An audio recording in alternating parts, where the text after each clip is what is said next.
যে কুরুক্ষেত্রের মাঠে দুরাচারী, অত্যাচারী, পাপাচারী দুর্যোধন আজকে উরুভঙ্গ অবস্থায় পড়ে আছেন। উরুভঙ্গ অবস্থায় পড়ে আছে, এখানটা ভেঙে গেছে মা। রাধে রাধে। তা দুর্যোধন উরুভঙ্গ অবস্থায় মাটিতে পড়ে আছে। একে তো হাড় ভেঙে যাওয়ার যন্ত্রণা, তারপরে হেরে যাওয়ার যন্ত্রণা, তারপরে মাটিতে পড়ে আছে, একটা প্রেস্টিজের ব্যাপার। বিভিন্ন যন্ত্রণায় জর্জরিত দুর্যোধন চিৎকার করছে, চিৎকার করছে, কেউ কি নেই? কেউ কি নেই? আমার পাশে দাঁড়ানোর মতো কি কেউ নেই? আমাকে সাহায্য করবার মতো কি কেউ নেই? আমার পাশে দাঁড়ানোর মতো কি কেউ নেই? দুর্যোধন চিৎকার করছে, রাধে রাধে। আগেই বলেছি বাবা, এইখানটা ভেঙে গেছে, উরুভঙ্গ হয়ে গেছে। তাহলে হাড় ভেঙে যাওয়ার দুটো কারণ আছে, একটা হচ্ছে বাইরের কারণ, একটা হচ্ছে ভেতরের কারণ। আর বাইরের কারণটা আপনারা সকলে জানেন যে ভীম তার ৮০ মনের গদা দিয়ে দুর্যোধনের এখানে মেরেছে, তাই এখানটা ভেঙে গেছে। এটা হচ্ছে বাইরের কারণ। কিন্তু ভেতরের কারণ কি না? ভেতরের কারণ হচ্ছে যত করো চালাকি পিছে দেখবে জ্বালাকি, যত করো চালাকি পিছে দেখবে জ্বালাকি। রাধে রাধে। তাহলে চালাকি করলে তার জ্বালা পেতে হবে। তাহলে চালাকি করেছিলেন, উলুধ্বনি হবে মাগো একবার সবাই মিলে।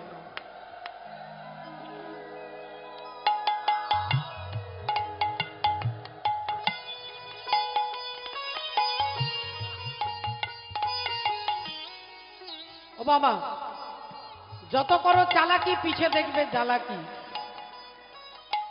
তাহলে দুর্যোধনের হাড় ভেঙে যাওয়ার পেছনে আভ্যন্তরীণ কারণ হচ্ছে চালাকি। একদিন মা গান্ধারী কুরুক্ষেত্রের যুদ্ধ চলাকালীন অবস্থায় চিন্তা করলো, রাত্রিবেলায় ছেলেকে ডেকেছে, দুর্যোধন এদিকে আয় বাবা। আর কানে কানে, ছেলের কানে কানে মা বলছে, আগামী কাল ভোরবেলায় তুই আমার ঘরে উলঙ্গ হয়ে আসিস, তোর সারা শরীরে যেন কোনো বস্ত্র না থাকে, তুই আমার ঘরে উলঙ্গ হয়ে আসবি, আমি আমার চোখের বন্ধনটা খুলে তোর দিকে তাকাবো। আর যেই এ কথা বলেছে, দুর্যোধন চিৎকার করে উঠেছে, মা তোমার কি মাথা খারাপ হয়ে গেছে? আমি কি বাচ্চা ছেলে নাকি? আমি কি 5 বছরের ছেলে নাকি? আমি শিশু যে আমি তোমার কাছে উলঙ্গ হয়ে দাঁড়াবো? গান্ধারী বলে উঠলেন, না চিৎকার করবি না, একবারে কোনো চিৎকার নয়। আমি তোকে উলঙ্গ ডাকছি কেন, আগে তোকে সেটা ভাবতে হবে। আগে তোকে ভাবতে হবে যে আমি কেন ডাকছি। কারণ তুই আমার ঘরে উলঙ্গ হয়ে আসবি, আমি আমার চোখের বন্ধনটা খুলে তোর দিকে তাকাবো, আর আমার দৃষ্টি তোর শরীরের যে যে অঙ্গে, তোর নখ থেকে চুল পর্যন্ত আমার দৃষ্টি তোর সারা শরীরে পড়বে। আর যেখানে যেখানে আমার দৃষ্টি পড়বে, তোর সারা শরীরটা লোহা হয়ে যাবে, সারা শরীরটা লোহার মতো হয়ে যাবে, শক্তিশালী হয়ে যাবি তুই। এই কুরুক্ষেত্রের যুদ্ধে কেউ তোকে মারতে পারবে না, কেউ তোকে হারাতে পারবে না। এ কথা যেই বলেছে, দুর্যোধন লাফিয়ে উঠেছে, কি মজা! ওমা তুমি আগে বলবে তো, তুমি আগে বলবে তো। তুমি আমার দিকে তাকালে যদি আমার দেহটা লোহার হয়ে যায়, তাহলে তুমি এক কাজ করো মা, তুমি দরজাটা খোলা রেখো, আজ ভোরবেলায় আমি তোমার ঘরে আসছি। মা ছেলের কথা হয়ে গেল, ছেলে চলে গেলেন। ভোরবেলায় আসছে উলঙ্গ হয়ে। অঘ্রাণ মাস, প্রচন্ড শীত, ঠান্ডা কাল, যে সময় সকলে লেপ ঢাকা দিয়ে ঘরে ঘুমোচ্ছে, সেই সময় দুর্যোধন উলঙ্গ হয়ে তার মা গান্ধারীর কথা মতো মায়ের ঘরে আসছে। চুপি চুপি আসছে, যাতে কেউ না দেখতে পায়, যাতে কেউ না জানতে পায়। দুর্যোধন ভাবছে, আমি এমন একটা সময় যাচ্ছি যে সময় সবাই লেপ ঢাকা দিয়ে, কাঁথা ঢাকা দিয়ে ঘুমোচ্ছে, এই সুযোগে আমি মায়ের কাছে যাব, আর মা আমার দিকে তাকালে আমার সারা দেহটা লোহার হয়ে যাবে। এই চিন্তা করতে করতে দুর্যোধন যাচ্ছে। কিন্তু বাবা ঠাকুর, সবার চোখে ধুলো দেওয়া যায়, তার চোখে তো ধুলো দেওয়া যাবে না। তো পরমাত্মা ভগবান কি করলেন? অন্তর্যামী শ্রী গোবিন্দ অন্তরে জানিয়া, অন্তর্যামী শ্রী গোবিন্দ অন্তরে জানিয়া, অন্তর্যামী শ্রী গোবিন্দ অন্তরে জানিয়া, আর দুর্যোধনের সম্মুখেতে দাঁড়ালো আসিয়া, দুর্যোধনের সম্মুখেতে দাঁড়ালো আসিয়া, দুর্যোধনের সম্মুখেতে দাঁড়ালো আসিয়া। আর দুর্যোধন দুর্যোধনের কাছে দাঁড়িয়ে ভগবান অমনি বলে উঠল, আরে আরে আরে আরে আরে, এ কি দুর্যোধন তুমি তো নাকি? কি ব্যাপার তোমার এই অবস্থা কেন? দুর্যোধন বড় বড় চোখ করে ভগবানের দিকে তাকিয়ে বলছে, আচ্ছা সারা পৃথিবীর লোক এখন ঘুমোচ্ছে বলি তোমার চোখে ঘুম নেই? তোমার ঘুম নেই? ভগবান বললেন, আমি তো ঘুমোচ্ছিলাম, কিন্তু তুমি জানো না দুর্যোধন, আমি প্রতিদিন ভোরবেলায় মর্নিং ওয়াক করতে যাই। তা আমি কি করে জানবো যে তোমার সঙ্গে আমার দেখা হবে? তা তুমি যাচ্ছ কোথায়? আমি আমার মায়ের কাছে যাচ্ছি। সে কি, তুমি তোমার মায়ের কাছে এরকম অবস্থায় যাচ্ছ? দুর্যোধন বলে উঠলেন, বেশি কথা বলবার সময় নেই, রাস্তাটা ছাড়ো। আমি আমার মায়ের কাছে যাব, আমার মা আমাকে ডেকেছে। ভগবান বললেন, তুমি তোমার মায়ের কাছে যাবে, এই অবস্থায় যাবে, তোমার মা ডেকেছে। আচ্ছা আচ্ছা, তা তোমাদের মা ছেলের ব্যাপারে তো আমি নাক গলাতে পারবো না, সেটা তোমার মায়ের ব্যাপার আর তোমার ব্যাপার। তুমি তোমার মায়ের কাছে উলঙ্গ যাবে না জামা কাপড় পরে যাবে, সেটা ব্যক্তিগত তোমার ইচ্ছে। কিন্তু একটা প্রশ্ন আমার মনের মধ্যে, দুর্যোধন, তোমার মা যদি তোমাকে উলঙ্গ ডেকেছিল, তা তুমি তো তোমার মায়ের কাছে গিয়ে উলঙ্গ হতে পারতে, তুমি এত অ্যাডভান্স উলঙ্গ হয়ে যাচ্ছ কেন বুঝতে পারছি। দুর্যোধন বললেন, আমি তোমার সঙ্গে এই ব্যাপারে কথা বলতে চাই না, তুমি রাস্তাটা ছাড়ো। ভগবান বললেন, কেন বলছি জানো? ও দুর্যোধন, তুমি বুঝতে পারছো না, কত মুনি ঋষি ভোরবেলায় কেউ স্নান করতে যাচ্ছেন, কেউ স্নান করে বাড়ি যাচ্ছেন, তারা যদি তোমাকে এই অবস্থায় দেখে তোমার প্রেস্টিজ থাকবে? তাই ভালো কথা বলছি দুর্যোধন, আমি আমার এই উত্তরীয়টা দিচ্ছি, তুমি উত্তরীয়টা পরে নাও, আর তোমার মায়ের কাছে গিয়ে খুলে দেবে। দুর্যোধন বলে উঠলেন, অসম্ভব অসম্ভব, আমি কিছুতেই কাপড় পরবো না, আমার মা আমাকে কাপড় পরতে বারণ করেছে। ভগবান বললেন, ও হরি, বুঝতে পেরেছি, তোমার মা তোমাকে কাপড় পরতে বারণ করেছে তো, তাই তুমি পরবে না। আচ্ছা ঠিক আছে ঠিক আছে, একটু দাঁড়াও, একটু দাঁড়াও, বেশি সময় লাগবে না। ভগবান ছুটে গিয়ে একটা কলার পাতা তুলে এনে দিয়েছে, আর কলার পাতাটা দিয়ে দুর্যোধনের হাতে দিয়ে বলছে, কলার পাতাটা পরো, এটা না সিনথেটিক, না তাঁতের কাপড়, না সুতোর কাপড়, এটা কোনো রকমে এটা পরে নাও, তাহলে যে কেউ তোমাকে দেখলে তোমার আর সম্মান নষ্ট হবে না। হরি বল। দুর্যোধন কলার পাতাটা হাতে নিয়ে মনে মনে চিন্তা করছে, মা আমাকে কাপড় পরতে বারণ করে যে, কিন্তু কলার পাতা পরতে তো বারণ করেনি। কলার পাতা পরতে তো বারণ করেনি, তাহলে কলার পাতাটা দুর্যোধন পরে আর ছুটতে ছুটতে মায়ের কাছে যাচ্ছে, চিৎকার করতে করতে যাচ্ছে, মা মা মা বলি ডাকিতে লাগিল, মা মা মা বলে ডাকিতে লাগিল, মা মা মা বলে ডাকিতে লাগিল, মা মা মা বলি ডাকিতে লাগিল, মা মা মা বলে ডাকিতে লাগিল। ও মা, আর যেই দরজাটা খুলবে, ঢুকবে ভেতরে, অমনি ঘরে যে চৌকাঠা থাকে, ও যে চৌকাঠার মাঝে সে তো হোঁচট খাইল, চৌকাটার মাঝে সে তো হোঁচট খাইল, চৌকাটার মাঝে সে তো হোঁচট খাইল। আর একটা যেই শব্দ হয়েছে, গান্ধারী ভাবছে ছেলে আমার চলে এসেছে, ছেলে আমার চলে এসেছে। গান্ধারী সঙ্গে সঙ্গে চোখের কাপড়টা খুলেছে, আর চোখের বসনটা খুলে দুর্যোধনের দিকে যেই তাকিয়েছে, চিৎকার করে উঠলেন, দুর্যোধন, এ তুই কি করেছিস বাবা? এ তুই কি করেছিস? তোকে বারবার বলেছিলাম তুই আমার ঘরে উলঙ্গ হয়ে আসিস, আর তুই কলার পাতা পরে এসেছিস কেন? কলার পাতা পরেছিস কেন বল? দুর্যোধন বলল, দেখ তেরি, আমার কি দোষ? আমি কি কলার পাতা পড়েছিলাম নাকি? ওই তো সে তো আমাকে পড়ালো। কে তোকে পড়াছে? এই ভোরবেলায় তোকে কে কলার পাতা পড়ালো? কি যেন নাম তার, ওই নন্দের বেটা কেসটা যে নষ্ট করেছে সারা দেশটা। বললেন, হ্যাঁ রে বোকা ছেলে, যেদিকে ওই যে রাস্তা দিয়ে ও আসছিল, তুই বাইপাস দিয়ে ঘুরে এলি না কেন? দুর্যোধন বললেন, মা গো, এমন কোনো রাস্তা নেই যেখানে নন্দের বেটা নেই, এমন কোনো রাস্তা নেই যেখানে তিনি নেই। রাধে রাধে। দুর্যোধনের মুখ দিয়ে পরম সত্য কথা বেরিয়ে গেল যে এমন কোনো জায়গা নেই যেখানে তিনি নেই। রাধে রাধে। শ্রদ্ধেয় বাবা ঠাকুর, ভক্তিপতি মায়েরা, মা গান্ধারী কপাল চাপড়ে বললেন, হায় হায় হায় হায়, এ তুই কি করলি বাবা? ওরে, তুই কলার পাতা পরেছিস, তোর কোমর থেকে জানু পর্যন্ত রক্ত মাংসে থাকবে, কারণ কলার পাতা দিয়ে ঢাকা রয়েছে, আর বাকি তোর সারা দেহটা লোহার হয়ে যাবে। কারণ আমি দৃষ্টি দিয়েছি, ওই কলার পাতাটার জন্য কোমর থেকে জানু পর্যন্ত রক্ত মাংসে থাকবে। দুর্যোধন বলল, মা তুমি চিন্তা করো না, তুমি কোনো টেনশন নিও না মা, আমার যে এখান থেকে এখান পর্যন্ত রক্ত মাংসের, এটা তুমি জানো আর আমি জানি, এটা আর তো কেউ জানবে না, আর তো কেউ জানবে না, তাই আমার কোনো চিন্তা নেই। মাকে প্রণাম করে দুর্যোধন বেরিয়ে চলে গেল। কুরুক্ষেত্রে যুদ্ধ শুরু হয়ে গেল, ভীমের সঙ্গে যুদ্ধ। আজকে ভীমের সঙ্গে দুর্যোধনের গদা যুদ্ধ। গদা নিয়ে দুর্যোধনকে মারছেন ভীম। আর যেই চিন্তা করে দেখুন বাবা ঠাকুর, ভীমের গদাটার ওয়েট কত? 80 মন। 1 মন মানে কত কিলো? 40 কিলো। 80 মন মানে কত কিলো হবে মা? একটু ভালো করে ভেবে দেখুন, 3200 কিলো। গদাটার ওয়েটই হচ্ছে 3200 কেজি।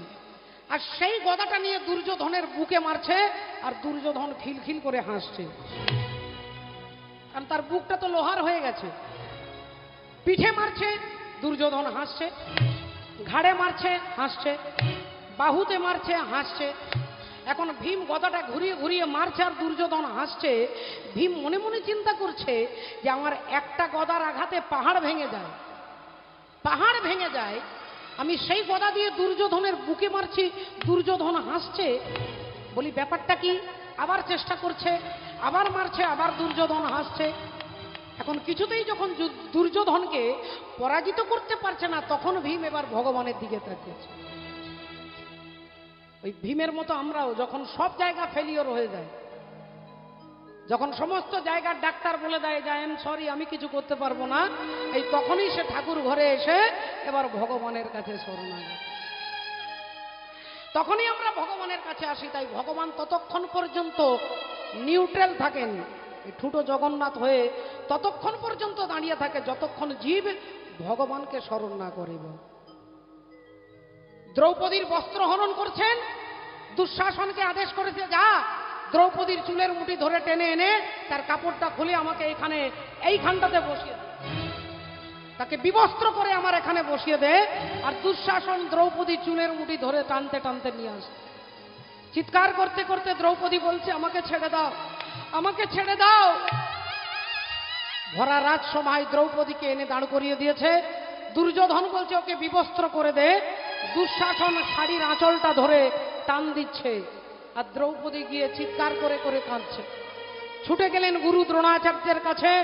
দ্রোণাচার্যকে গিয়ে বলছে, আপনি আমাকে রক্ষা করুন, আপনি আমাকে বাঁচান, আপনি তো মহান বীর, বিশাল যশস্বী, আপনি পারবেন না আমাকে রক্ষা করতে, আমাকে বাঁচান, আমাকে রক্ষা। গুরু দ্রোণাচার্য মাথাটা নিচু করে চোখ বন্ধ করে নিচের দিকে তাকিয়ে রইলেন। ছুটে গেলেন ভীষ্মদেবের কাছে, দাদুর কাছে। দাদু, আপনি আমাকে বাঁচাবেন না? আপনি আকুমার ব্রহ্মচারী, শুধু কি এই দিনটা দেখবার জন্য, আমাকে বিবস্ত্র দেখবার জন্য আপনি আকুমার ব্রহ্মচারী? আমি ধিক্কার জানাই আপনার ব্রহ্মচর্য, আমি ধিক্কার জানাই আপনার বীরত্বে। ভীষ্মদেব মাথাটা নিচু করে বসে রইলেন, একে একে সবার পায়ে ধরলেন, কেউ তাকে রক্ষা করবার জন্য ছুটে এলেন না। অবশেষে বিদুর দাসীপুত্র ইশারা করে বলছেন, মা, এরা কেউ তোমাকে বাঁচাবে না, তুমি একবার তাকে ডাকো। আর তিনি সেই সময় পরমাত্মা ভগবান কি করছেন, রুক্মিণী দেবীর সঙ্গে পাশা খেলছেন। পাশার গুটিটা একবার ফেলছে আর একবার দরজার কাছে ছুটে যাচ্ছে, আবার আসছে, আবার গুটিটা ফেলছে, আবার ছুটে যাচ্ছে, আসছে আর যাচ্ছে, ভগবান আসছে আর যাচ্ছে।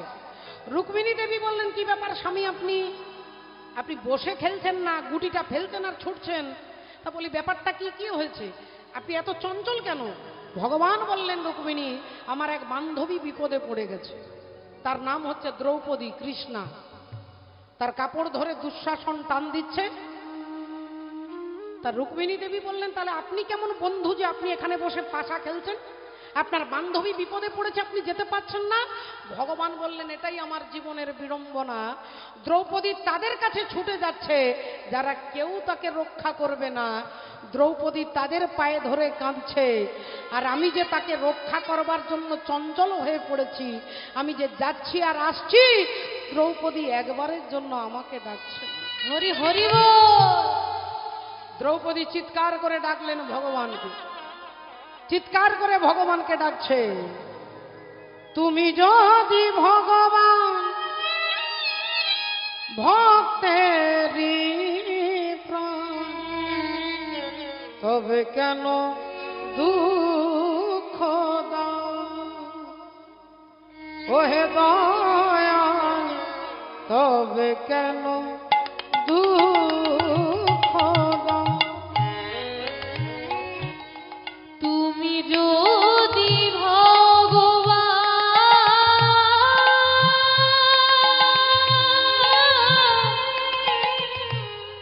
ভক্তের প্রাণ, তবে কেন দুঃখ দাও? ওগো প্রভু, তবে কেন দুঃখ দাও? তুমি যে কামনা, তুমি যে বাসনা, সকলি তোমারি দান। তুমি যে কামনা, তুমি যে বাসনা, সকলি তোমারি দান। ওগো দয়াল, তুমি যে ভক্তের প্রাণ, তুমি যদি ভগবান ভক্তেরই প্রাণ, তবে কেন দুঃখ দাও? ওহে দয়াল, তবে কেন দুঃখ দাও? ওহে দয়াল, তবে কেন?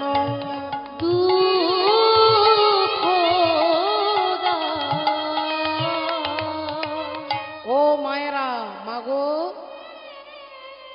দ্রৌপদী চিৎকার করে কাঁদছেন, ভগবানকে ডাকছেন। কি বলে ডাকছেন একটু মনে রাখবেন মা, একটুখানি মনে রাখবেন। দ্রৌপদী চিৎকার করে বলছেন, হে দ্বারকাধিপতি, দ্বারকা থেকে এসে আমাকে রক্ষা করো, দ্বারকা থেকে এসে আমাকে রক্ষা করো। দ্রৌপদী বারবার বলছেন, আর দুঃশাসন কাপড়টা ধরে টান দিচ্ছে, শাড়ির আঁচলটা কাঁধ থেকে খুলে গেছে, এক একটা কুচি খুলে যাচ্ছে। এইবার ওই কুচিগুলো টানতে টানতে টানতে এদিকে দ্রৌপদী যেই কেঁদে কেঁদে বলছেন, 16 বার বলার পরে পরমাত্মা ভগবান দ্রৌপদীকে কাপড় দিচ্ছেন। ভগবান যেই দ্রৌপদীকে কাপড় দিয়েছেন, আপনাদের মতো অগণিত যারা ভক্ত বসেছিলেন তারা সবাই ভগবানের জয়ধ্বনি করলেন। দ্বারকাধিপতি ভগবান কৃষ্ণচন্দ্র কি, ভগবান কৃষ্ণচন্দ্র কি, ভগবান কৃষ্ণচন্দ্র কি। সবাই জয়ধ্বনি দিল, সবাই উলুধ্বনি দিল, সবাই হরিধ্বনি দিল, ভগবানের জয় জয়কার করলেন। দ্রৌপদীর রক্ষা হলো লজ্জা। কাপড় এত দিল যে দুঃশাসন টেনে টেনে সকাল থেকে সন্ধ্যে হয়ে গেল, কাপড় আর শেষ করতে পারলেন। পরের দিন সকালবেলায় দ্রৌপদী ভগবানের কাছে গিয়ে বললেন, কৃষ্ণ, আমার একটা প্রশ্নের জবাব তোমাকে দিতে হবে। বলো কি বলতে চাও? দ্রৌপদী বললেন, তোমাকে বলতে হবে, কালকে তুমি যে কাপড়টা দিলে, কাপড়টা দিতে এত দেরি করলে কেন? কাপড় তুমি আমাকে দিলে, লজ্জা তুমি আমার নিবারণ করেছো, কিন্তু কাপড়টা দিতে এত দেরি করলে কেন? তোমাকে বলতে হবে। এ কথা যেই প্রশ্ন করেছেন, ভগবান বললেন, দ্রৌপদী, তুমি যা বলেছো আমি তাই করেছি, তুমি যা বলেছো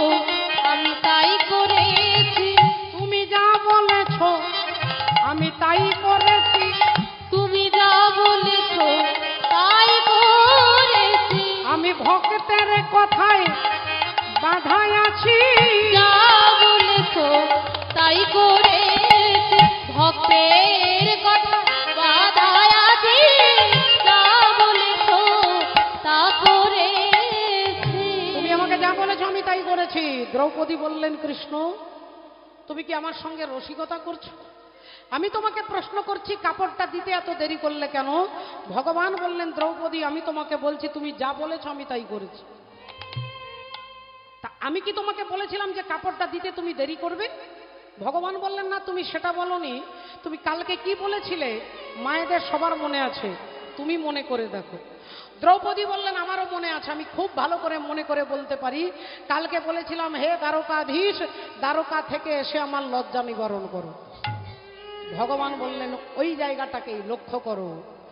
আমি সেই ক্ষণে সেই সময় ওই হস্তিনাপুরেই ছিলাম। তুমি যখন একবার বলছিলে আমার লজ্জা নিবারণ করো, আমি সঙ্গে সঙ্গে একবার বলার সাথে সাথে তোমাকে কাপড় দিতে যাচ্ছিলাম। কিন্তু তুমি বারবার একটা কথাই রিপিট করছো, শুধু বলছো দ্বারকা থেকে এসে লজ্জা নিবারণ করো, দ্বারকা থেকে এসে লজ্জা নিবারণ করো, দ্বারকা থেকে এসে লজ্জা নিবারণ করো। আমি ছিলাম হস্তিনাপুরে, আমি ভাবলাম দ্বারকা না গেলে মনে হয় তুমি কাপড়টা নেবে না, তাই হস্তিনাপুর থেকে ছুটলাম দ্বারকা, আবার দ্বারকা থেকে হস্তিনাপুর। এই যেতে আর আসতে এর মধ্যে তোমার 16 বার বলা হয়ে গেছে। তুমি যদি মনে করো যে আমি শুধুমাত্র বৃন্দাবনে থাকি, তাহলে মুর্শিদাবাদ আসতে আমার দেরি হবে। তুমি যদি ভাবো যে আমি শুধুমাত্র মথুরাতে থাকি, তাহলে এখানে আসতে, বেলডাঙ্গা আসতে তার সময় লাগবে বাবা। আর তুমি যদি ভাবো অনলে অনিলে তুমি সর্বত্র রয়েছো, রাস্তার এক মুঠো বালি হাতে নিয়ে যদি বলো যে প্রহ্লাদের মর্যাদা রক্ষা করবার জন্য একটা স্তম্ভের ভেতর থেকে তুমি যদি আসতে পারো, এই বালির ভেতরে বিশ্বের প্রতিটি অণু পরমাণুতে তুমি আছো, আমার হাতের মুঠোর মধ্যেও তুমি কি আছো? ভগবান ওই বালির ভেতর থেকে বেরিয়ে আসবেন। যার যেমন ভাব তার তেমন লাভ। তুমি বলেছো দ্বারকা থেকে এসে লজ্জা নিবারণ করো, তাই তোমার কথা রাখতে গিয়ে আমাকে দ্বারকা ছুটতে হয়েছিল, আবার আসতে হয়েছিল। এর মধ্যে তোমার 16 বার বলা হয়ে গেছে। তাই তোমার ভাব যেমন, লাভ তেমন হবে। রাধে রাধে। আসুন আজকে দেখুন লক্ষ্য করে কি ঘটনা ঘটলো না। ভীম মনে মনে চিন্তা করছে আমার একটা গদার আঘাতে পাহাড় ভেঙে যায়, আর আমি দুর্যোধনকে মারছি, দুর্যোধন হাসছে। বলি ব্যাপারটা কি? এবার ভগবানের দিকে তাকিয়েছে, আর যেই ভগবানের দিকে তাকিয়েছে ভগবান তখন ইশারা করছে, আহো মজলি ভাইয়া, মজলি ভাইয়া ইহা পর বার করো। এখানে হাতে ইশারা করে দেখাচ্ছে, এখানে মারো, এখানে। এখন ভীমও তখন ইশারা করছে, আমি ওর বুকে মারছি, কিচ্ছু হচ্ছে না। আমি ওর পিঠে মারছি, কিচ্ছু হচ্ছে না। আমি ওর ঘাড়ে মারছি, কিচ্ছু হচ্ছে না। আর এখানে মারলে কিছু হবে? ভগবান বললেন, এখানে মারলে যে কিছু হবে তার জন্য কেসটা আমাকে ভোর 3:30টায় করতে হয়েছে। ভোর 3:30টার সময় তাকে কলার পাতা পরাতে হয়েছে। হ্যাঁ, রাধে রাধে। তাই তুমি এখানে মারো, এখানে মারলে অপারেশন সাকসেসফুল হবে। আর যেই ভীম গদা দিয়ে দুর্যোধনের এখানটাতে মেরেছে, দুর্যোধন উরুভঙ্গ অবস্থায় পড়ে আছে। সেই দুর্যোধন চিৎকার করছে, কেউ কি নেই? কেউ কি নেই আমার পাশে দাঁড়ানোর মতো? কেউ কি নেই আমার লজ্জা নিবারণ করবার মতো? কেউ কি নেই?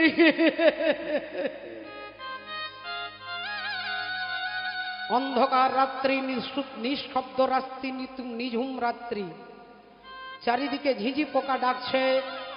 আর সেই নিস্তব্ধতা ভেদ করে কে যেন পেছন থেকে বলে উঠল, আমি আছি, আমি আছি।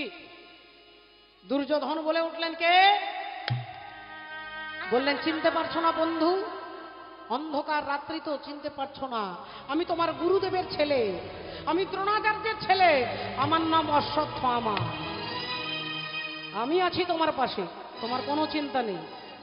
অশ্বত্থামা বলছেন, আমি আছি। অশ্বত্থামা মানেটা কি? অ তালিবশয় ব দন্তশয় থ, অ স্বা থ। অ মানে নয়, অ মানে নয়। যেমন আমরা বলি অন্যায়, অন্যায় মানে ন্যায় নয়। অবিচার মানে বিচার নয়। অকথা মানে কথা নয়। অভদ্র মানে ভদ্র নয়। তাহলে অশ্বত্থামার অ মানে নয়, তালিবস্যই ব মানে কাল, দন্তস্বয় থ মানে স্থির, মানে কাল পর্যন্ত যার বাঁচবার কোনো গ্যারেন্টি নেই, সে চিৎকার করে বলছে আমি আছি। তাহলে অশ্বত্থামার মতো আমাদের সংসারের মানুষ আমাদের বলে না, ছেলে তার বাবাকে বলছে বাবা তোমার কোনো চিন্তা নেই আমি আছি, বাবা তার ছেলেকে বলছে তোর কোনো চিন্তা নেই আমি আছি তোর পেছনে, স্ত্রী তার স্বামীকে বলছে তোমার কোনো চিন্তা নেই আমি আছি, স্বামী তার স্ত্রীকে বলছে তোমার চিন্তা নেই আমি আছি। এই যে আমরা সবাই বলছি আমি আছি আমি আছি, একটু পরীক্ষা করলে বিচার করলে ঘরে গিয়ে তদন্ত করলে দেখা যাবে সবার নামে এলআইসি করা আছে, সবার এলআইসি করা আছে, যে জানে আমরা বাঁচবো না, আমরা সারা জীবন বাঁচবো না, তথাপিও অহংকার করে বলি আমি আছি আমি আছি। অশ্বত্থামা বললেন আমি আছি, দুর্যোধন বললেন কি করতে পারবে তুমি? তোমাকে তো একবার বলেছিলাম পঞ্চপাণ্ডবের 5টা মাথা কেটে এনে দিতে, তুমি তো ভুল করে দ্রৌপদীর 5টা ছেলের মাথা কেটে নিয়ে চলে এসেছে। দ্রৌপদীর 5টা ছেলে ঘুমোচ্ছিল, অশ্বত্থামা ভেবেছিল পঞ্চপাণ্ডব ঘুমোচ্ছে, আর ভগবান কায়দা করে পঞ্চপাণ্ডবকে বার করে নিয়ে গিয়ে মাঠে বাতাসে গিয়ে বসেছেন, আর সেই সময় অশ্বত্থামা এসে পঞ্চপাণ্ডব মনে করে দ্রৌপদীর 5টা ছেলের মাথা কেটে নিয়ে চলে। তা তুমি তো কোনো একটা কাজ সঠিক করতে পারো না। অশ্বত্থামা বললেন এবার আমি করব, ওই পাণ্ডব বংশে বাতি দিতে কেউ থাকবে না, পাণ্ডব বংশে বাতি দিতে কাউকে আমি রাখবো না। কি করবে তুমি?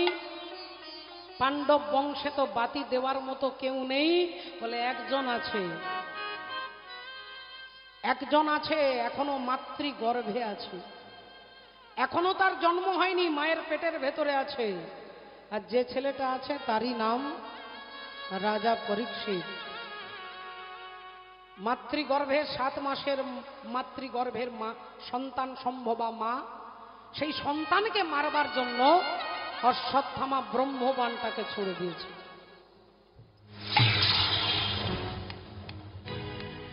আর যেই বাণ ছুড়ে দিয়েছে অমনি সোজা এসে মায়ের গর্ভে প্রবেশ করেছে মা উত্তরা দেবী, অর্জুনের পুত্রের স্ত্রী, অর্জুনের পুত্র অভিমন্যু, অভিমন্যুর স্ত্রী উত্তরা দেবী। আর সেই উত্তরা দেবী চিৎকার করতে করতে যাচ্ছে বাঁচাও বাঁচাও রক্ষা করো।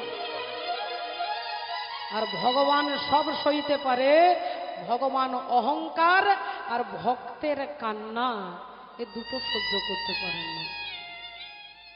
কোন ভক্ত যদি ভগবানের জন্য কাঁদতে পারেন, ভগবান গ্যারেন্টি দিয়ে বলছে যে যদি কেউ আমার জন্য কাঁদে আমি তার কাছে সঙ্গে সঙ্গে দাঁড়াই, আর যদি কেউ অহংকার করে তাহলে আমি তার মোচন করি, অহংকার আমি সহ্য করতে পারি। এই দুটোই জিনিস মহাভারতে দেখাচ্ছেন। কুরুক্ষেত্রের যুদ্ধ শেষ করে গেছে, যুদ্ধ শেষ হয়ে গেছে, পঞ্চপাণ্ডব জিতে গেছে, আনন্দে ভীম আর অর্জুন রাস্তা দিয়ে আলোচনা করতে করতে আসছে। ভীম বলছে আমার জন্য জিতেছে, জানিস ভাই এই যুদ্ধটাই আমার জন্য জিতেছে। আর অর্জুন বলল না না দাদা আমার জন্য জিতেছে। অর্জুন বলে আমার জন্য জিতেছে, ভীম বলে আমার জন্য জিতেছে।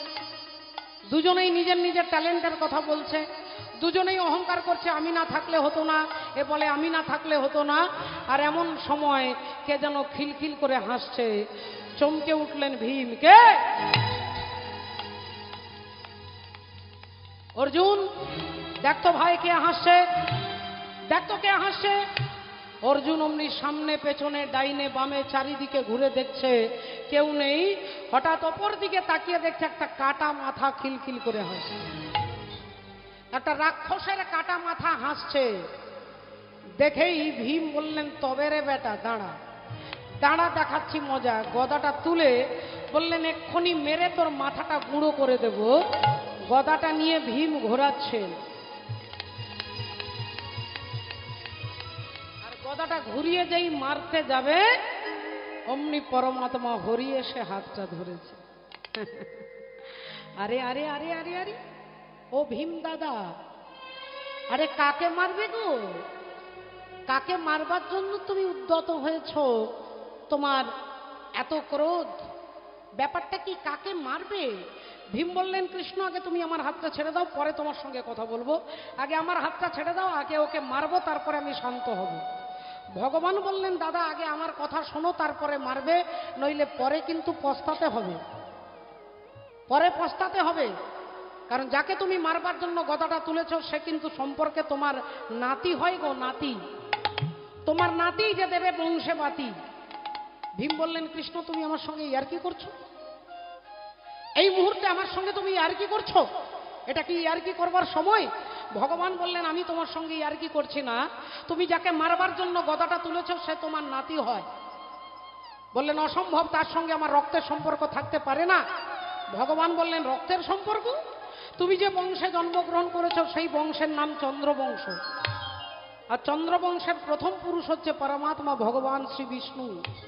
বিষ্ণুর নাভি থেকে সৃষ্টি হলো ব্রহ্মা, ব্রহ্মার পুত্র অত্রি, অত্রির পুত্র সোম, সোমের পুত্র বুধ, বুধের পুত্র পুরুরুবা, পুরুরুবার পুত্র আয়ুষ, আয়ুষের পুত্র নহুষ, নহুষের পুত্র যজাতি, যজাতির পুত্র যদু, যদুর পুত্র পুরু, পুরুর পুত্র জন্মেঞ্জয়, জন্মেঞ্জয় পুত্র প্রতিষ্ঠান, প্রতিষ্ঠানের পুত্র মনুষ্য, মনুষ্যের পুত্র চারুপদ, চারুপদের পুত্র শুদ্ধু, শুদ্ধুর পুত্র বহুগব, বহুগবের পুত্র সংজাতি, সংজাতির পুত্র অসংজাতি, অসংজাতির পুত্র রৌদ্রাস্য, রৌদ্রাস্যের পুত্র ঋতেশু, ঋতেশুর পুত্র রস্তিনাভ, রস্তিনাভের পুত্র রেভি, রেভির পুত্র দুষ্মন্ত, দুষ্মন্তের পুত্র ভরত, ভরতের পুত্র ইক্ষু, ইক্ষুর পুত্র সংবরণ, সংবরণের পুত্র সুধনু, সুধনুর পুত্র সুহত্র, সুহত্রের পুত্র চবন, চবনের পুত্র কৃতি, কৃতির পুত্র উপরিচর বসু, উপরিচর বসুর পুত্র জরাসন্ধ,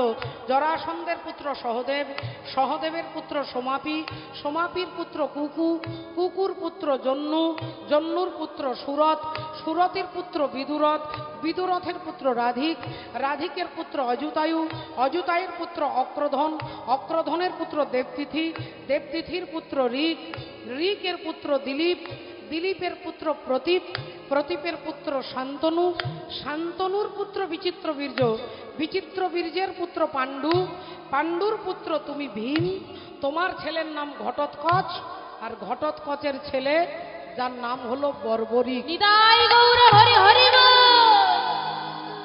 যেই বলেছে বর্বরিক অমনি ভীমের হাত থেকে গদাটা ধড়ম করে মাটিতে পড়ে। সঙ্গে সঙ্গে ভীম ভগবানের দিকে তাকিয়ে বলে উঠলেন কৃষ্ণ, যে আমার নাতি, আমার ঘটোৎকচের যে ছেলে বর্বরিক, তার হাত নেই, পা নেই, দেহটা নেই, শুধু মুন্ডটা দেখতে পাচ্ছি কেন, শুধু মুন্ডটা দেখতে পাচ্ছি কেন? ভগবান বললেন এই ইতিহাস জানতে গেলে যেতে হবে যেদিন কুরুক্ষেত্রের যুদ্ধ শুরু। যেদিন কুরুক্ষেত্রের যুদ্ধ শুরু হবে সেদিন বর্বরিক সুস্থ দেহে একটা ভাঙা রথে বসে ভগবানের নাম করতে করতে যুদ্ধে যাচ্ছেন, ভগবানের নাম গাইতে গাইতে রথে যাচ্ছে।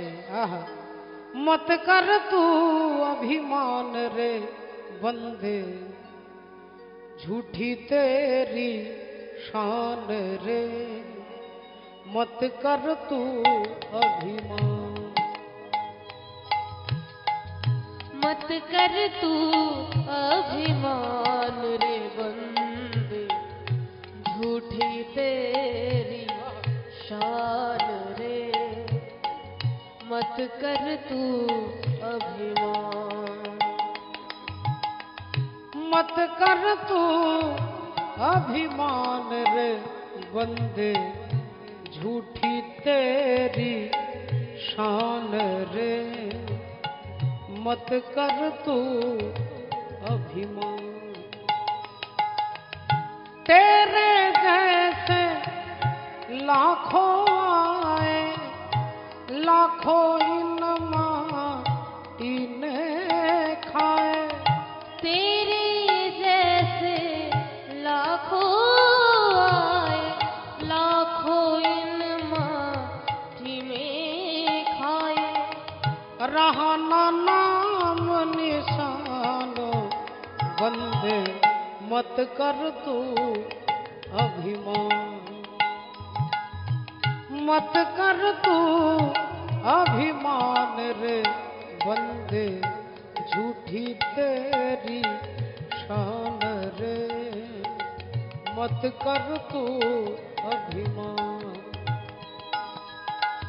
मत कर तू अभिमान रे बंदे, झूठी तेरी शान रे, मत कर तू अभिमान। দাঁড়াও, ভগবান এসে রথের সামনে দাঁড়িয়েছে। দাঁড়াও, এই যে ছেলে, কি নাম তোমার? আগে ঠাকুর, আমার নাম বর্বরী। বর্বরী, কোথায় যাচ্ছ? আগে ঠাকুর, আমি যাচ্ছি কুরুক্ষেত্রের যুদ্ধে। কুরুক্ষেত্রের যুদ্ধে তুমি যাচ্ছ? যুদ্ধ দেখতে যাচ্ছ না যুদ্ধ করতে যাচ্ছ? না না প্রভু, আমি যুদ্ধ দেখতেও যাচ্ছি, যুদ্ধ করতেও যাচ্ছি। বলেন, ওখানে তোমার কে আছে? ওখানে আমার দাদু আছেন। কে তোমার দাদু? আমার দাদু ভীম। ও, তুমি তাহলে ভীমের নাতি? আগে হ্যাঁ দয়াময়। বলেন, তাহলে তুমি নিশ্চয় পঞ্চপাণ্ডবের দলে যোগদান করবে।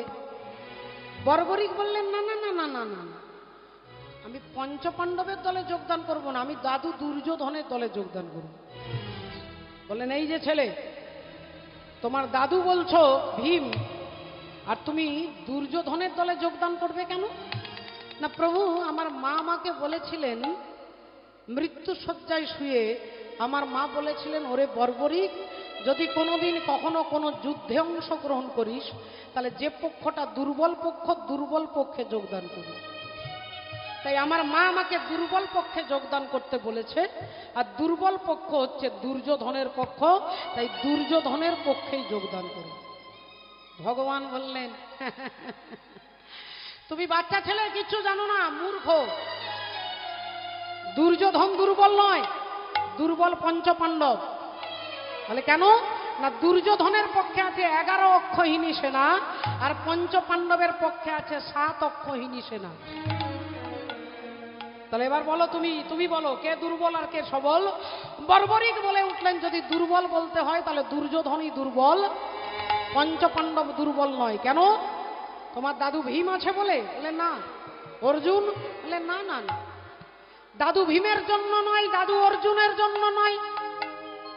পঞ্চপাণ্ডব দুর্বল এই জন্য নয়, কারণ যে পক্ষে তুমি থাকো, বলে তারা কি দুর্বল হতে পারে? তারা কি দুর্বল হতে পারে? তারা কি দুর্বল হতে পারে? যে পক্ষে গোবিন্দ বিরাজ করে,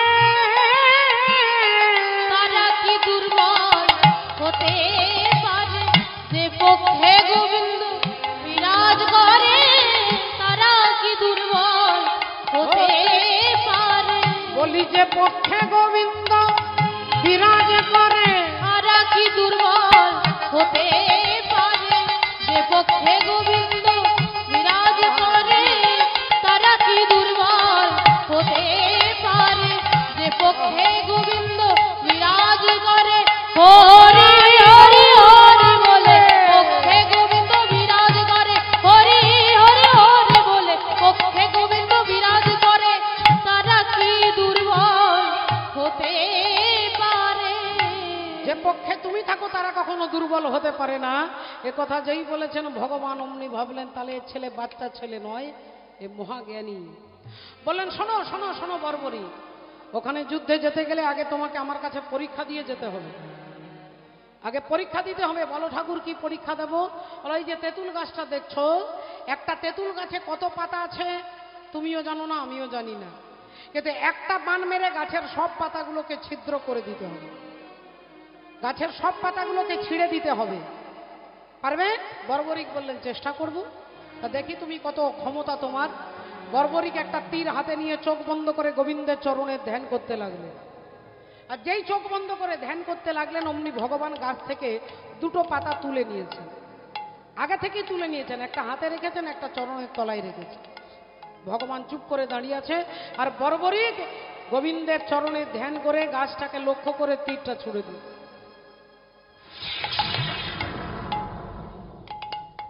যেই তীরটা ছুঁড়ে দিয়েছে, অমনি গাছে যত পাতা ছিল সব ছিদ্র হয়ে গেছে। বর্বরিক বললেন, তাহলে দেখো ঠাকুর, এবার আমাকে যেতে দাও, এবার আমাকে যেতে দাও। ভগবান বললেন, গাছের সব পাতা ছিদ্র করতে পেরেছো, কিন্তু 2টো পাতা ছিদ্র করতে পারোনি। আর সেই 2টো পাতা কোথায়? এই দেখো আমার হাতে একটা, দেখো আর হাতের পাতাটা খুলে দেখে ভগবান দেখছে হাতের পাতাটা ছেঁড়া। ভাবলো হাতের পাতাটা ছিঁড়ে গেল কি করে, হয়তো এরকম মুঠো করেছি, চাপ লেগেছে, ছিঁড়ে গেছে। দাঁড়াও, আমার পায়ের তলায় একটা পাতা আছে। আর যেই চরণটা সরিয়েছে দেখছে চরণের তলার পাতাটাও ছেঁড়া। এবার ভগবান চিন্তা করছে আমি যাকে হাতে রেখেছি তাকে যদি এ বিনাশ করে দেয়, আমি যাকে পায়ের তলায় রেখেছি তাকে যদি এ বিনাশ করে দেয়, তাহলে এ যদি দুর্যোধনের দলে যায় তাহলে এর হাত থেকে তো আমি পঞ্চপাণ্ডবকে বাঁচাতে পারবো না। এ যদি দুর্যোধনের দলে যায় এর হাত থেকে তো পঞ্চপাণ্ডবকে বাঁচাতে পারবো না। তখনই ভগবান বললেন বর্বরিক আগে আমার সঙ্গে তোমাকে যুদ্ধ করতে হবে। বর্বরিকের কি আনন্দ! তিনি ভেবেছিলেন যে দুর্যোধনের দলে গেলে কোনো না কোনো ভক্তের হাতে মরতে পারবো, হয় ভক্ত ভীমের হাতে, নইলে ভক্ত অর্জুনের হাতে, নইলে নকুল সহদেব, নইলে যুধিষ্ঠির হাতে, ভক্তের হাতে মরতে পারবো। কিন্তু বর্বরিকের কি আনন্দ যে আমি ভগবানের হাতে মরতে পারবো, আমি ভগবানের হাতে মরতে পারবো। বর্বরিক চোখের জল মুছে নিয়ে বলে উঠলেন, বেশ, তোমার সঙ্গে আমি যুদ্ধ করতে রাজি আছি, তোমার সঙ্গেই যুদ্ধ করতে রাজি আছি। আর ভগবান অমনি সুদর্শন চক্রটাকে ছেড়ে দিলেন। সুদর্শন চক্রটাকে যেই ছেড়ে দিলেন অমনি সুদর্শন চক্র গিয়ে বর্বরিকের মুন্ড থেকে দেহটাকে আলাদা করে দিল। আর কাটা মুন্ডটা যখন মাটিতে পড়ে যাচ্ছে তখন ভগবানের নাম বলছে, কাটা মুন্ডে চিৎকার করে বলছে, জয় জগন্নাথ জগন্নাথ জগন্নাথ, জয় জগন্নাথ, জয় জগন্নাথ জগন্নাথ জগন্নাথ, জয় জগন্নাথ, জয় জগন্নাথ জগন্নাথ জগন্নাথ, জয় জগন্নাথ। জয় রাধা মাধব রাধা মাধব রাধা মাধব, জয় রাধা মাধব।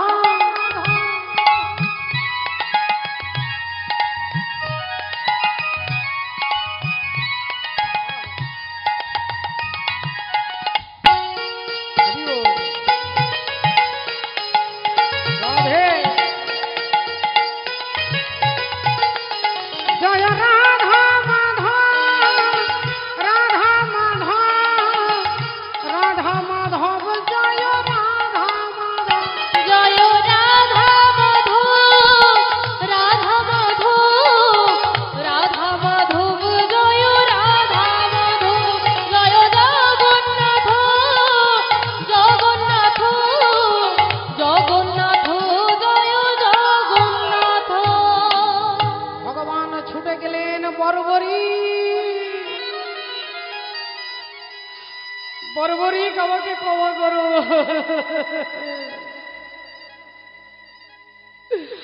তোমার মতো ভক্তের আমি মুন্ডচ্ছেদন করেছি, আমাকে ক্ষমা করো, আমাকে ক্ষমা করো বর্বরিক, আমাকে।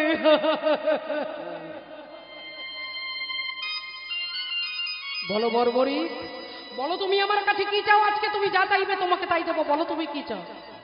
বর্বরিক বললেন, প্রভু যদি আমাকে দিতে হয় আমাকে 18 দিন বাঁচিয়ে দেন, 18 দিন পরে আমার মৃত্যু হোক, কিন্তু 18 দিন আমাকে বাঁচিয়ে দেন। আমি কুরুক্ষেত্রে যুদ্ধ দেখতে চাই, কিন্তু আমাকে যেন না কেউ দেখতে পায়। আমি যুদ্ধ দেখব, কিন্তু আমাকে যেন না কেউ দেখতে পায়। ভগবান বললেন, তথাস্তু। সমস্ত ঘটনা ভগবান ভীম আর অর্জুনকে খুলে বললেন। এতক্ষণ পরে ভীম আর অর্জুন বুঝতে পারলো যে আমার নাতির মুন্ড থেকে দেহটা আলাদা কে করেছে। এইবার বর্বরিককে প্রশ্ন করলো যে তাহলে তুমি আমাদের দেখে হাসলে কেন? তখন বর্বরিক কি কথা বলছেন দেখুন। বললেন, দাদু ওই যে তুমি বলছো আমি না হলে হতো না, অর্জুন দাদু বলছে আমার জন্য জিতেছে, তুমি বলছো আমার জন্য জিতেছে। আসলে দাদু যুদ্ধটা তো আমি দেখেছি, তুমি যাকে মেরেছি বলে অহংকার করছো তাকে মারবার অনেক আগে তিনি তাকে মেরে রেখেছেন, তুমি নিমিত্ত মাত্র। জয় গৌর হরি হরি বল। এ মন্দির তুমি করনি, মন্দিরের নিমিত্ত তুমি, কিন্তু মন্দির তিনি কৃপা করে করে রেখেছেন। তাই তিনি মেরে রেখেছেন, তুমি নিমিত্ত মাত্র, তুমি নিমিত্ত হয়ে অহংকার করছিলে, তাই আমার হাসি পাচ্ছিল। এ কথা যেই বলেছে ভীম আর অর্জুনের লজ্জায় মাথাটা নিচু হয়ে গেছে, আর বরাবরই গোবিন্দের চরণে আছাড় খেয়ে পড়েছে। বলি এবার আমার হোক না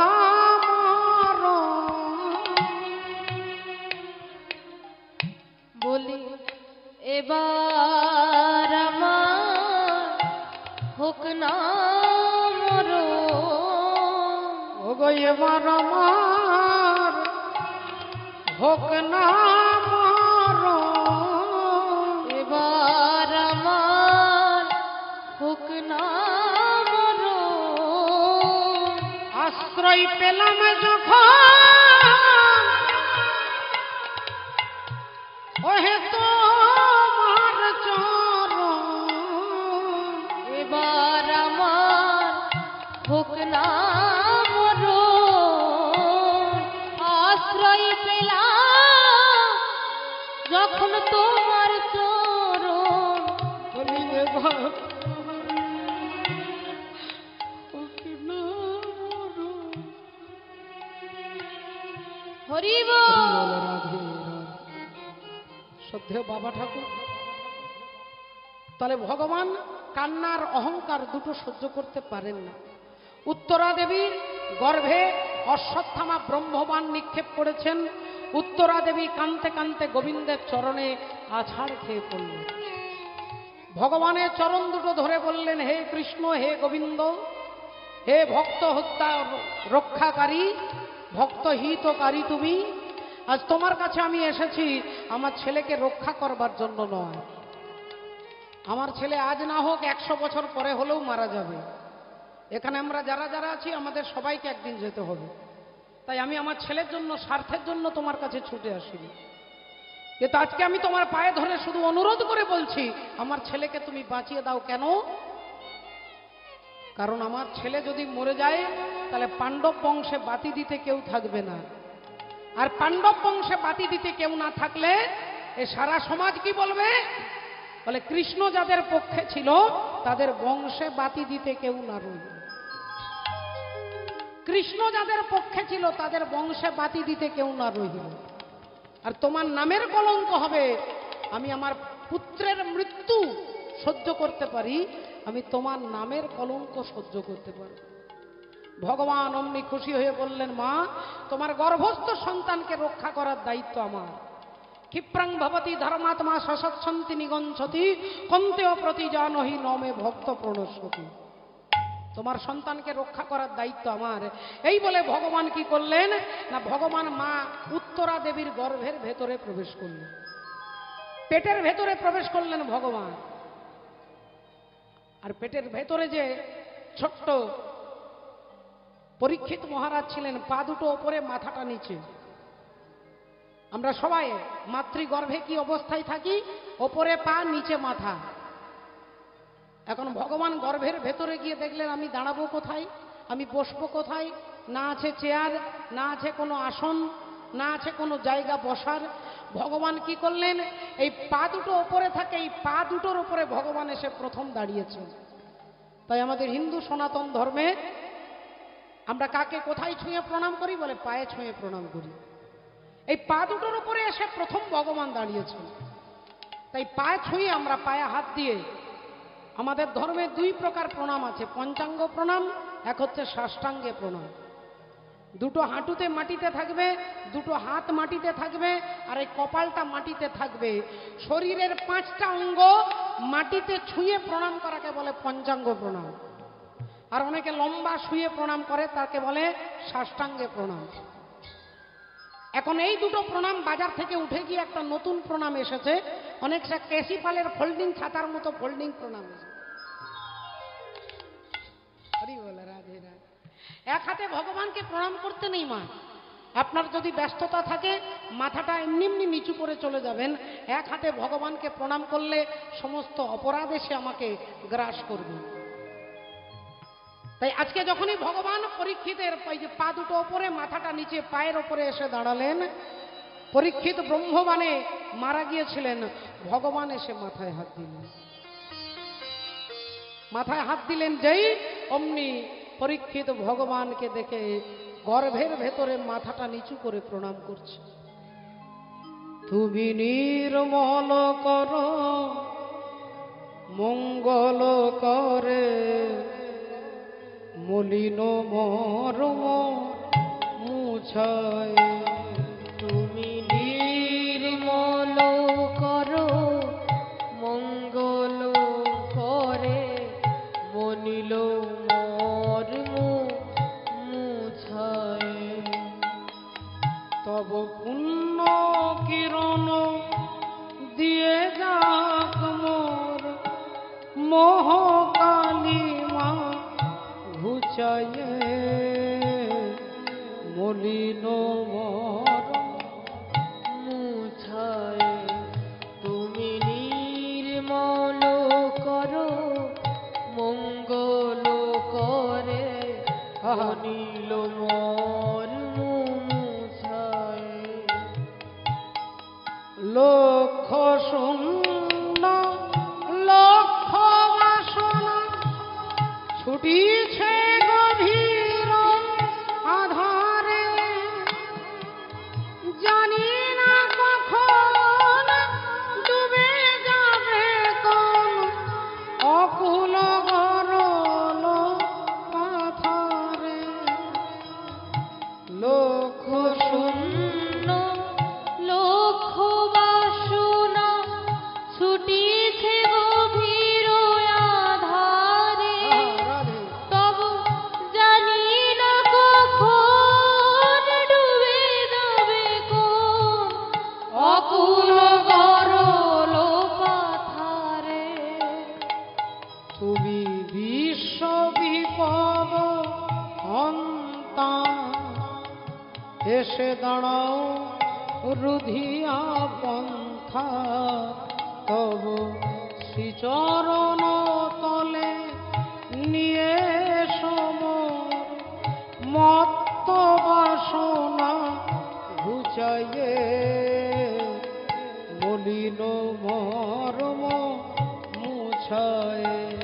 তুমি নির্মল করো, মঙ্গল করে, মরিল মর্ম মুছায়।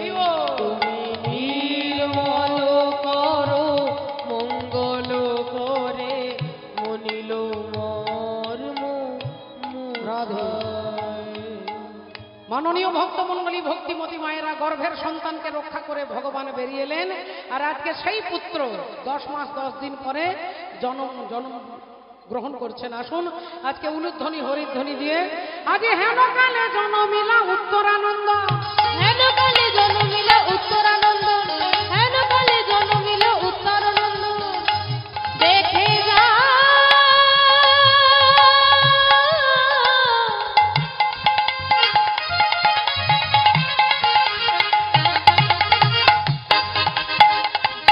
তোরা দেখে যা,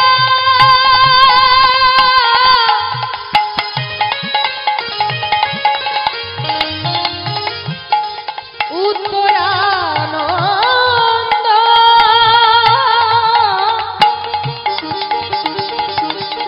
দেখে যা।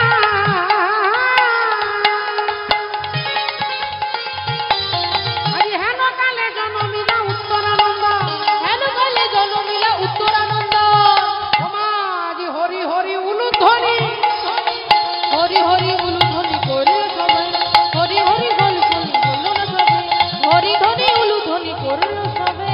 স্বর্গের আগমনে ধরা নাচিয়া উঠিল, স্বর্গে আমায় আজ মেয়ে নাচিয়া উঠিল, ভক্তের আগমনে ধরা নাচিয়া উঠিল। ভক্তের আগমন আরো নাচিয়া উঠিল। আর ধর্ম শিখাইতে পরীক্ষিত জনমিল, ধর্ম শিখাইতে পরীক্ষিত জন্মাইল, ধর্ম শিখাইতে পরীক্ষিত জন্মাইল। বলি আনন্দ ধরে না, আনন্দ ধরে না, আনন্দ ধরে বলে না। আনন্দ ধরে না, ও যে পাড়া প্রতিবেশীর মনে, আনন্দ ধরে না, পাড়া প্রতিবেশীর মনে আনন্দ ধরে না, পাড়া প্রতিবেশীর মনে দেখতে এলো জনে জনে, পাড়া প্রতিবেশীর মনে দেখতে এলো জনে জনে, পাড়া প্রতিবেশীর মনে দেখতে এলো জনে জনে, পাড়া প্রতিবেশীর মনে আনন্দ ধরে না,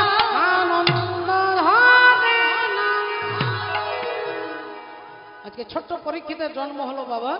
পরীক্ষিত জন্মের পরে রাধে রাধে কোনো শিশু যখন জন্মগ্রহণ করে দেখবেন চিৎকার করে কাঁদে, আর যদি না কাঁদে বলে তাকে ডাক্তার মেরে মেরে কাঁদায়, তাকে মেরে মেরে কাঁদায়।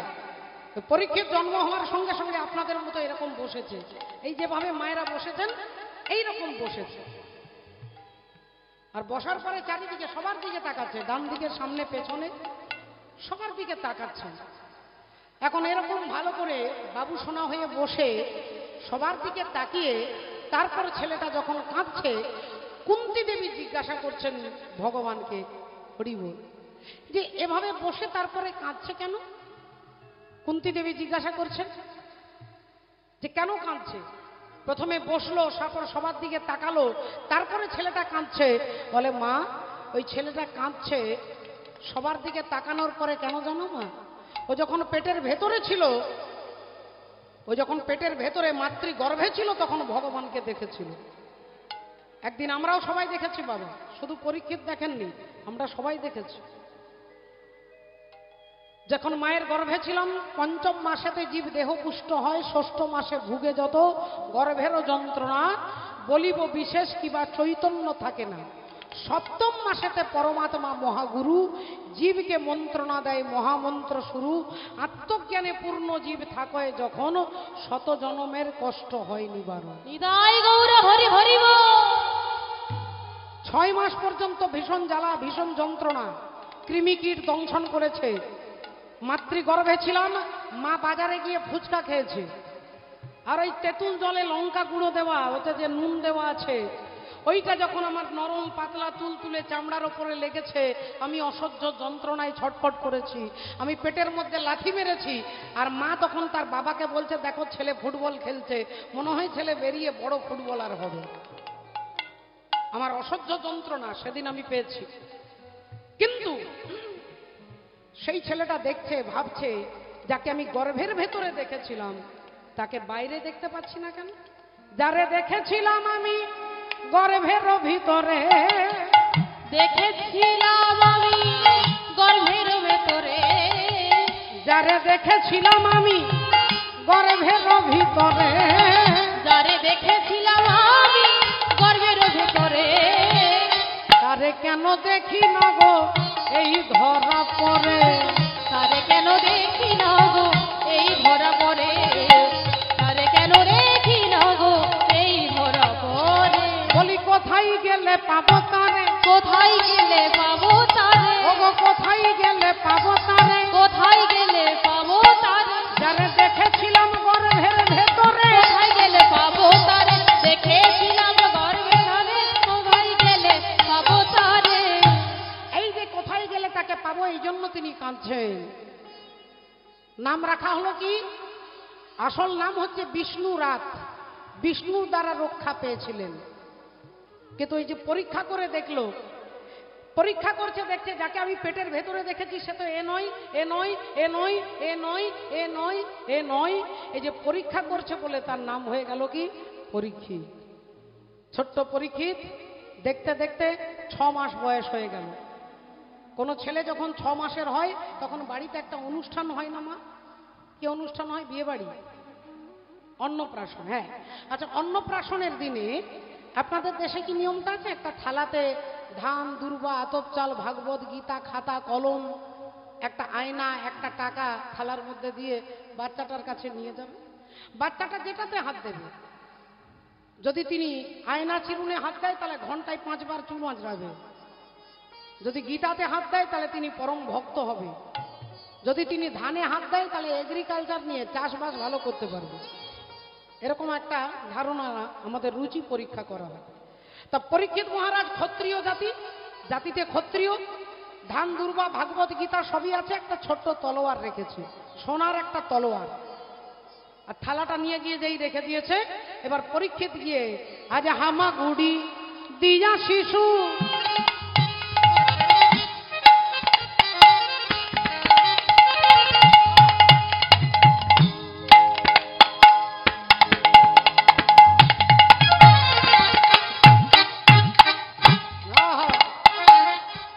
হামাগুড়ি দিয়া শিশু,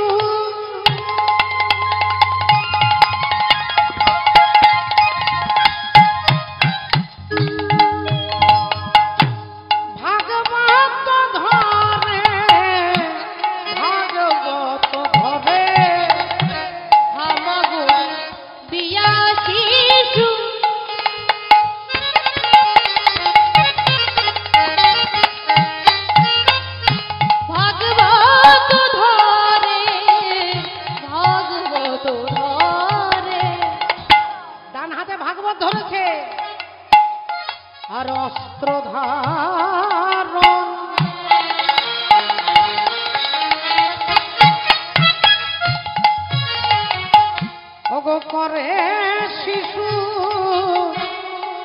বাঁ হাতে তলোয়ার ধরছে, অস্ত্র ধারণ করে শিশু, ও যে বাম করে, বাম করে অস্ত্র ধারণ করে শিশু, বাম ধরে, বাম ধারণ করে শিশু, আজ বাম করে, বাম করে। ডান হাতে ভাগবত ধরেছে, বাঁ হাতে তলোয়ার ধরেছে, মানে একাধারে তিনি ভক্ত হবেন আর একাধারে তিনি বীর হবেন। সবাই উলুধ্বনি হরিধ্বনি করলেন, আশীর্বাদ করলেন। সেই ছোট্ট ছেলে দেখতে দেখতে একটু একটু করে বড় হতে লাগলেন। তাকে বিভিন্ন অস্ত্র, বিভিন্ন শাস্ত্র, বিভিন্ন বিদ্যায় পারদর্শী করা হলো। তিনি যেমন যেমন যৌবনে পদার্পণ করলেন, যখন বড় হয়ে গেলেন তখন দাদু যুধিষ্ঠির ভাবলেন তাহলে আর আমি থাকবো না, এই রাজ্যের দায়িত্ব আমার নাতি পরীক্ষিতের ওপরে দিয়ে আমরা স্বর্গারোহণের পথে চলে যাই। তাই সমস্ত দায়িত্ব পরীক্ষিত মহারাজকে দিয়ে তারা স্বর্গারোহণের পথে যাবে। বুঝিয়ে দিচ্ছেন রাজনীতির কথা, যে শোনো পরীক্ষিত, তোমার রাজ্যের প্রতিটি প্রজা হবে তোমার ছেলে, প্রতিটি প্রজাকে ছেলের মতো করে আদর করবে, শাসন করবে। যে খেতে পাবে না তাকে অন্ন দেবে, যার পরবার নেই তাকে বস্ত্র দেবে, যার ঘর নেই তার গৃহ নির্মাণ করবে, যেখানে সাধু সন্ন্যাসীরা থাকেন, ভক্তরা থাকেন সেখানে সাহায্য করবে, তাদেরকে আর্থিক, তাদেরকে বিভিন্ন রকমের সাহায্য তোমাকে করতে হবে। আর শুনে রাখো পরীক্ষিত, তোমার রাজ্যে যিনি অনাচার সৃষ্টি করবে তাকে তুমি নিজের হাতে দমন করবে। রাজনীতির শিক্ষা দিয়ে পঞ্চপাণ্ডবকে সঙ্গে নিয়ে চলে গেলেন সবাই স্বর্গারোহণের পথে। পথ চলিতে আর বলিতে, পথ চলিতে আর বলিতে, পথ চলিতে আর বলিতে, পথ চলিতে আর বলিতে, তোমরা গাও গাও শোনা, তোমরা গাও গাও শোনা, তোমরা গাও গাও কৃষ্ণের নাম, হরি নাম, মধু নাম। পথ চলিতে আর বলিতে, পথ চলিতে আর বলিতে, প্রতি নিঃশ্বাসে চির বিশ্বাসে, প্রতি নিঃশ্বাসে চির বিশ্বাসে, প্রতি নিঃশ্বাসে চির বিশ্বাসে, প্রতি নিঃশ্বাসে চির বিশ্বাসে, তোমরা গাও গাও কৃষ্ণের নাম, মধু গাও, হরি নাম। তোমরা গাও গাও কৃষ্ণ নাম, মধু নাম, হরি নাম। পথ চলিতে হরি বল। আর বলিতে, পথ চলিতে আর বলিতে, পথ চলিতে আর বলিতে, পথ চলিতে আর বলিতে। দায়িত্ব দিয়ে গেলেন পরীক্ষিতের ওপরে, সিংহাসনে বসলেন। দাদুর কথাগুলো অক্ষরে অক্ষরে পালন করে। কে খেতে পাচ্ছে না, কে পড়তে পারছে না, কার ঘর নেই, কার কি অসুবিধে নিজের চোখে দেখবার জন্য রাজা পরীক্ষিত ঘোড়ার পিঠে চেপে প্রতি মাসে 2 বার রাজ্য দর্শন করতে যান। তাই আজকে ঘোড়ার পিঠে চেপে তিনি রাজ্য দর্শন করতে যাচ্ছিলেন। রাধে রাধে। তিনি রাজ্য দর্শন করতে যাবেন। মাননীয় ভক্তমণ্ডলী, ভক্তিমতী মায়েরা, ও বাবা, হঠাৎ করে রাস্তায় যেতে ঘোড়ার পিঠে চেপে টকবক টকবক করে ঘোড়া ছুটছে, পরীক্ষিত মহারাজ যাচ্ছে, আর কে যেন চিৎকার করে বলে উঠছে, বাঁচাও বাঁচাও। চমকে গেলেন পরীক্ষিত। কে কে এমন আকুল আর্তনাদে ডাকছে? চারিদিকে তাকিয়ে দেখছেন কেউ কোথাও নেই। তাহলে কি আমি ভুল শুনলাম? হঠাৎ ভালো করে দেখতে গেলেন, দেখতেন রাস্তার মাঝখানে একটা কালো কুৎসিত বিশ্রী চেহারার লোক।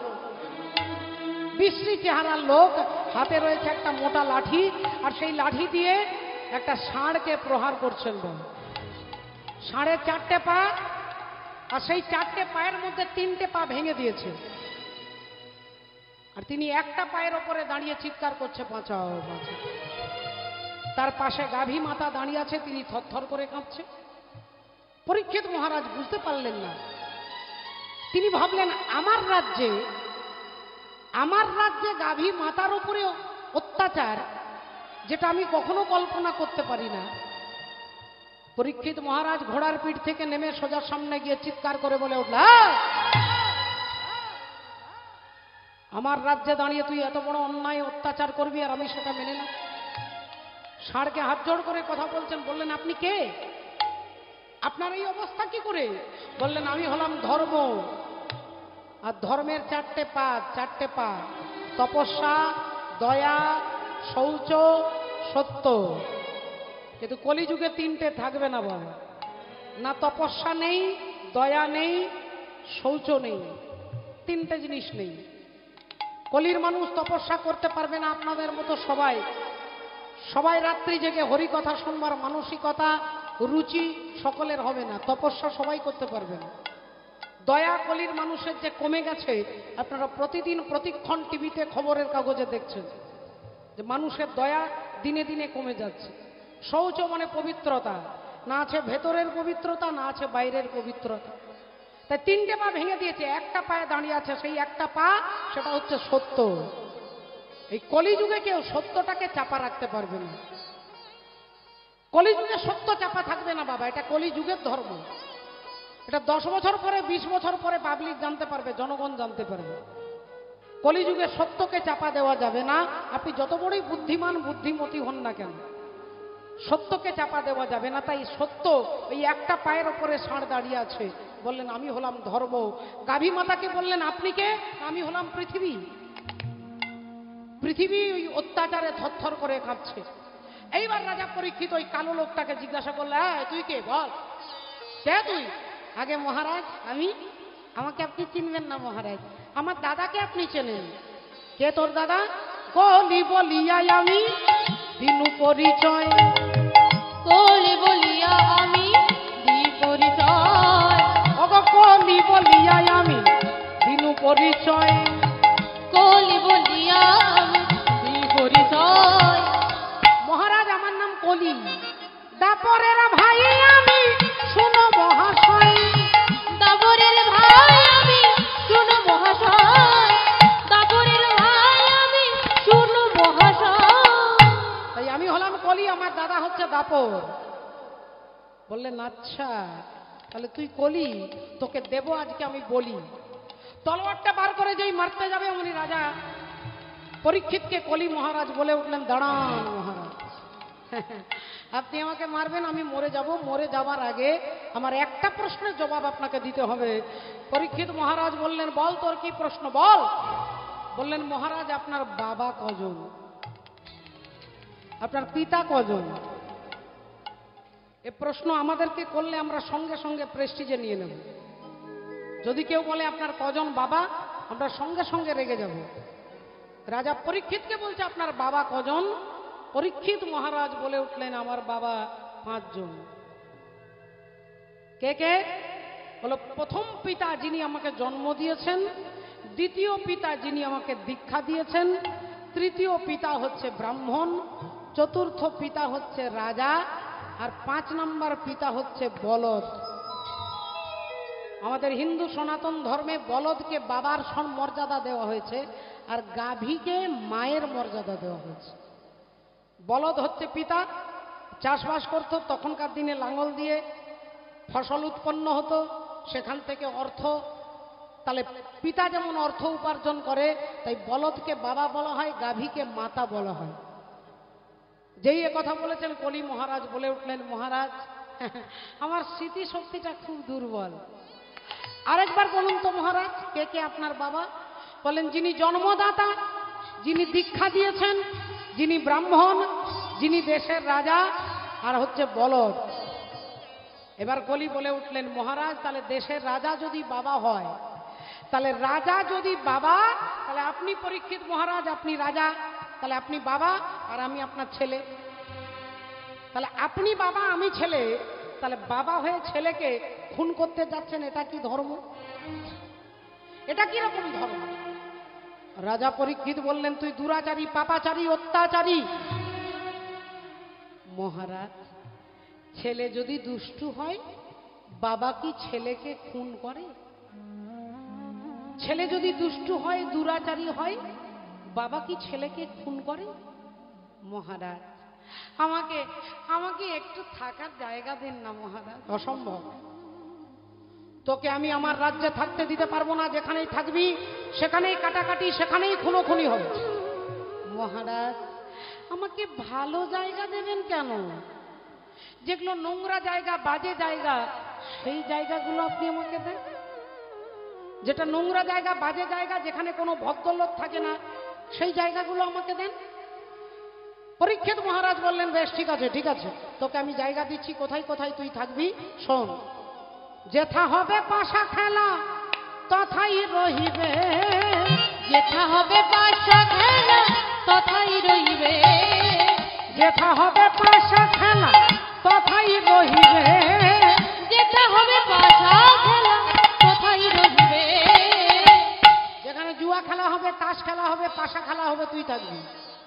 আর যেথা হবে সুরাপান অধিকার লবে, যেথা হবে সুরাগা তথাই লহিবে, যেথা হবে সুরাগা তথাই লহিবে। যেখানে মদ বিক্রি হবে, যে মদ্য পান করবে তার দেহের মধ্যে থাকবে, সেই জায়গাতে তুই থাকবি। এই দুটো জায়গা দিলাম। 3 নম্বর জায়গা, যেথা হবে নারী নির্যাতন তথাই রহিবে, যেথা হবে নারী নির্যাতন তথাই রহিবে, যেথা হবে নারী নির্যাতন তথাই রহিবে। আর যেথা হবে জীব হত্যা অধিকার লবে, যেথা হবে জীব হত্যা অধিকার লইবে, যেথা হবে জীব হত্যা অধিকার লবে। এই 4টে জায়গায় তুই থাকবি। দূর হয়ে যা, আমার চোখের সামনে থেকে চলে যা। কলি মনে মনে চিন্তা করলেন, যে 4টে জায়গা রাজা আমাকে দিল, এই 4টে জায়গাতে তো পরীক্ষিত মহারাজ আসবে না। না পরীক্ষিত মহারাজ মদ্যপান করবে, না জুয়া খেলবে, না নারী নির্যাতন করবে। তাহলে রাজা পরীক্ষিতকে যদি না, দেশের রাজাকে না দুর্বল করতে পারলে পাবলিককে দুর্বল করব কি করে? তাহলে তো আগে দেশের রাজাকে ধরতে হবে। আর দেশের রাজাকে ধরতে গেলে আমাকে কায়দা করে আরেকটা জায়গা চাইতে হবে। মহারাজ, মহারাজ আর একটা জায়গা দেন মহারাজ, আর একটা জায়গা দেন। বেশ, কোথায় বল? তুই নির্বাচন করে বল, তুই কোথায় থাকবি? মহারাজ, আমাকে আর একটা জায়গা, সেটা হচ্ছে সোনা, সোনার মধ্যে। পরীক্ষিত মহারাজ বললেন, সোনার মধ্যে? না না না, সোনার মধ্যে আমি তোমাকে থাকতে দিতে পারবো না। না না মহারাজ, আপনি চিন্তা করবেন না, আমি সব সোনার কথা বলিনি। সব সোনাতে নয়, যে ধার হবে পাপ সোনা আমি তথায় রহিব, যেথা রহে পাপ সোনা আমি তথাই সেখানে তুমি থাকবে। রহিব। আর তস্করের বেশে আমি হরণ করিব, হরণ করিব, তস্করের বেশে আমি হরণ করিব, হরণ করিব।